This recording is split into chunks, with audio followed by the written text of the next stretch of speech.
Morning বন্ধুরা, তোমাদের সবাইকে কেমন আছো তোমরা সবাই জানিও। আমি ভালো আছি। তো যাই হোক, আজকে হলো বৃহস্পতিবার। বৃহস্পতিবারের সকাল এখন বাজে, ওরে বাপরে বেশ বেলা হয়েছে তো, 8:05 মানে 8:45। তো এখন থেকেই আমি আমার ব্লগটা স্টার্ট করলাম। উঠেছি বেশ খানিকক্ষণ, উঠে ঘরটা ঝাড় দিলাম। তেমন আর বিশেষ কোনো কাজই হয়নি। ঘরটা মুছবো, সকালবেলায় তো জলে হাত দিতে একটু কেমন কেমন লাগছে। আবার যেদিন সকালবেলায় পুরো মনে করে জলে হাত দিয়ে ফেলি, সেদিন আমার কোনো কিছু মনে হয় না। তো ভাবছি একটুখানি রোদ্দুরটা উঠুক, তারপরে ঘর মুছবো, কাচাকুচি করবো, অনেক কাজ আছে। তার আগে একটা জিনিস দেখাই তোমাদের, এদিকে আসো। কালকে আমি অবাক হয়ে গেছি, কতক্ষণ যে বাপি ভাঙছিল, ভেঙে এইটুকুনি মাত্র তুলেছে। এত শক্ত না, ও বলছিল, বলছে বৌদি সাংঘাতিক কষ্ট হচ্ছে ওর তুলতে গিয়ে। নিচে কত কিছু দেওয়া আছে এতটা উঁচু করে, তারপর আমাদের ইটের সলিং।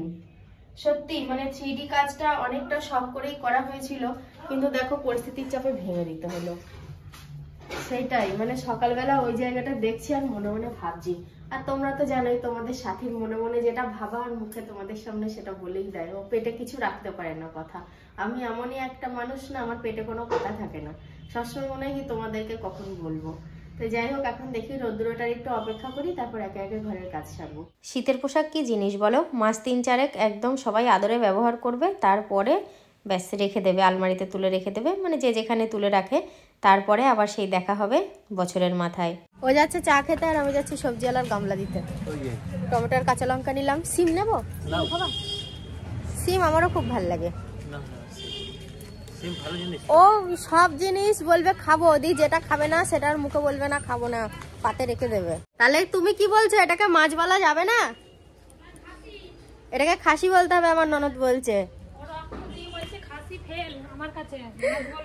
ওকে দিয়ে মাছ আনতে দিয়েছিলাম, বললাম মাছ আনা হয়েছে, বলছে মাছ বলবা না, এটা খাসি বলবা। সকালবেলা ঘুম থেকে উঠে একটুখানি গেছিলাম পাড়ার দিকে। পাড়া থেকে বাড়ি আসলাম প্রায় আধ ঘন্টা পরে। তা বাড়িতে আসার সাথে সাথেই তোমাদের দিদি ভাই কি করছে আমি দেখতে গিয়েছি রান্নাঘরে। আর যা তো গিয়েছি তা তোকে হুকুম চালিয়ে দিল, এই আগে হাত পাটা ধুয়ে আসো, দিয়ে ভাত খেয়ে নাও। দিয়ে দিলাম আমি হাত মুখ ধুতে ধুতে ওর ভাত কমপ্লিট বাড়া। দেখি আলু চচ্চড়ি আর হচ্ছে তোমার গরম ভাত, ভাতের মধ্যে একটুখানি কাঁচা তেল দিয়ে দিয়েছে, একটু লবণ দিয়ে দিয়েছে, বলছে এবার মেয়েকে তুমি খেয়ে নাও, খেয়ে দিয়ে যা করবা করো। তা আমার তো ভাত খাওয়া কমপ্লিট হয়ে গিয়েছে, তাহলে ভাত টাত খেয়ে এসে তোমাদের সাথে গল্প করছি আর তোমাদের কথাটা শেয়ারও করছি আমি। কিন্তু এখন আমি কি করব? এখন কি করব বলতে কাজ তো আমার নেই, তা তোমাদের দিদি ভাইয়ের কাছে গিয়ে চুপচাপ বসে থাকি। প্রতিদিনের মতো আজকেও রান্নাবাটি খেলতে বসে গিয়েছি। হ্যাঁ, এটা রান্নাবাটিই বলবো। আমরা ছোটোবেলায় দায়িত্ব ছাড়া রান্নাবাটি খেলি, আর এই খেলাটাই আমাদের দায়িত্ব নিয়ে খেলতে হয়। তরকারিটা ঠিকঠাক স্বাদ হলো কি না, নুন কম বেশি হলো কি না, সব কিছুই আমাদেরকে খেয়াল রাখতে হয়। এটাও রান্নাবাটি খেলা বলতে পারো। ওই সময় রান্নাবাটিটা যখন খেলতাম তখন মনে হতো রান্না করাটা কি মজা। আর এখন এই টাইমে এসে মনে করি যে ওই রান্নাবাটি খেলাটাই আমাদের কাছে অনেক মজার ছিল, অনেক আনন্দের ছিল। তো আমি ওদিকে রান্না করছি দেখে কিছু বোতল খালি হয়েছে, ও জল ভরে নিল।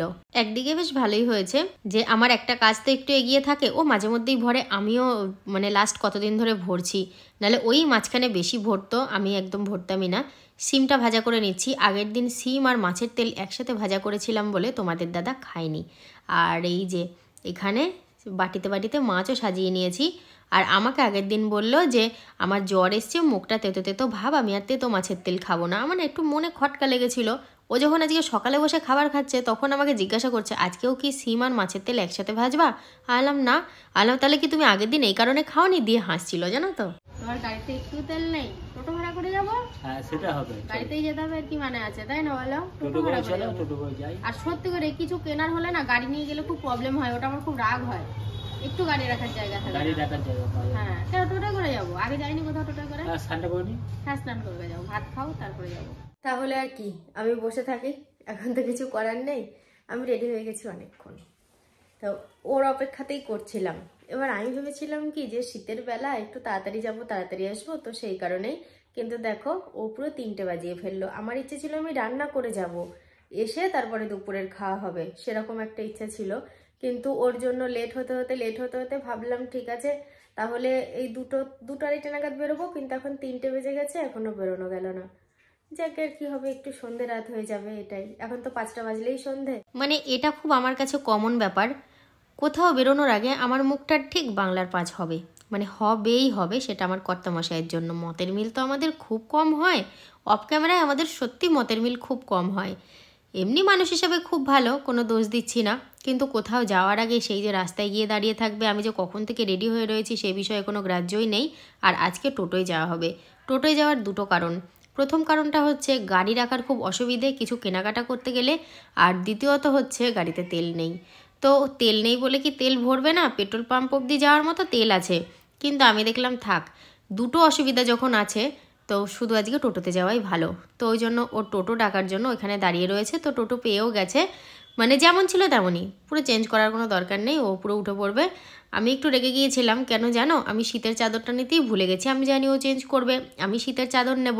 ও টোটো দাঁড় করিয়ে একদম আমাকে তুলে নিল। তো একটা বেল্টের দোকানে এসেছি, এখানে রাজুর জন্য বেল্ট নেওয়া হচ্ছে। ওকেও বলেছিলাম যে তুমি একটা চামড়ার বেল্ট নাও, নেবে না। আর ও যেটা না করে তো নাই, আর হ্যাঁ করবে না। আর আমি যদি সেটা জোর করে নেই, সেটা সারা রাস্তা ঘ্যানর ঘ্যানর করবে। তো আমার অত ঝামেলায় গিয়ে দরকার নেই, নেবে না যখন বুঝে নিক। রাজুর জন্য একটা বেল্ট নিয়ে নিলাম। এবার আমার জন্য আমি একটা ব্যাগ দেখছি। আর পোড়ামাতলায় এসেছি, চারিদিকের পরিবেশটা দেখে বুঝতে পারছো তো। আর এই জায়গায় আসলেই না ফুল বেলপাতার একটা দারুণ পুজো পুজো স্মেল বেরোয়। অনেক ব্যাগ রয়েছে, কোনটা নেবো তাই ভাবছি। প্রথমে আমি হাতে একটা নিলাম, ওটা না একটু ছোট বলে মনে হলো।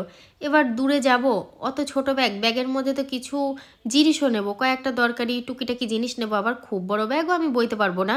তো সেই জন্য মোটামুটি যাতে আমার দরকারও মেটে, আবার খুব বড়ও না হয়, সেই ধরনের ব্যাগ চাইছিলাম। তো খুঁজে খুঁজে কিন্তু সেই ধরনের ব্যাগ আমি পেয়ে গেছি। একটু খোঁজার পরে যদি মনের মতো জিনিস পাওয়া যায় তবে কিন্তু বেশ লাগে, তাই না বলো? কেমন হয়েছে ব্যাগটা একটু জানিও তো। এই ধরো মানে শীতের টুকিটাকি জিনিস, শীতের টুকিটাকি বলতে ওই মুখে মাখা ঠোঁটে মাখার আর কি, পোশাকের কথা বলছি না। আমার তো জুতো পছন্দ করে নেওয়ার মতো কিছু নেই, ওই যেই জুতো আমি পরি সব সময় সেই জুতোই দেখাই, সেম জুতো নিয়ে নিই। তবে মানে সমস্যা হচ্ছে একটু মাপে, জানো তো, 5 নম্বরটা আর পাচ্ছি না। অন্যান্য সময় এসে 5 নম্বরটা তাড়াতাড়ি পেয়ে যায়। তোমাদের দাদা তো আমাকে খুব রাগাচ্ছে, বলছে ইঁদুরের মতো ছোট ছোট পা নিয়ে কোনো দোকানেই জুতোর মাপ খুঁজে পাওয়া যাচ্ছে না। এই নিয়ে আমাকে খুব রাগাচ্ছে। এটা নতুন বলেই সম্ভব, এটা না, এটা নতুন বলেই সম্ভব। মানে জুতোটা এই ফার্স্ট টাইম খাটের মধ্যে রেখে দিলাম, নতুন তো ওই জন্য। এটা নিচে রাখি। মানে কি বলতো, আমি না জুতো অন্য রকমের পরতে পারি না। আমি দাঁড়াও দেখাই তোমাদেরকে কি জুতো পরি। আমি ওই জুতোই পরি, শুধু বাড়িতেও পরি ওই জুতো, কোথাও গেলেও ওই জুতো। মানে দুজোড়া থাকে তেমন, একটা সবসময় পরার একটা ভালো। তো একজোড়া আমি নিয়ে নিলাম, কোথাও গেলে টেলে পরবো। এখনো দুজোড়া আছে, একজোড়া পরছি আর একজোড়াও আছে।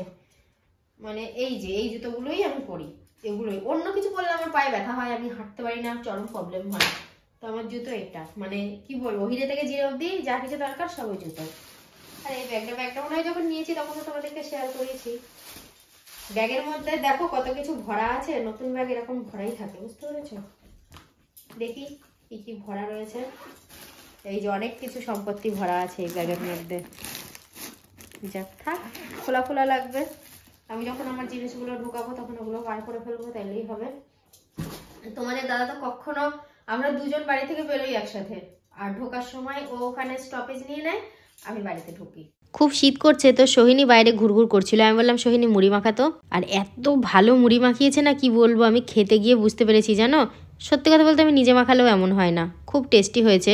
অল্প পেঁয়াজ দিয়েছে, বেশি দেয়ও নি, ওরই মধ্যে খুব ভালো স্বাদ হয়েছে। বাবার জন্য, মায়ের জন্য, ওকে নিজে বলেছি নিতে, ও বললো আমার রাত্রের খাওয়া হয়ে গেছে। মানে সন্ধ্যেবেলায় ও দুটো ভাত খেয়েছে, আবার রাত্রে ভাত খাবে, ওই জন্য ওর পেটে খিদে নেই বলে মুড়ি আর নেয়নি। আর ওর মামা সিঙ্গারা নিয়ে এসেছে, সিঙ্গারা নিয়ে এসে মানে সাইজগুলো দেখাচ্ছে। ওর মানে ঠিকঠাক মন মতো হয়নি সাইজ, বুঝতে পেরেছো?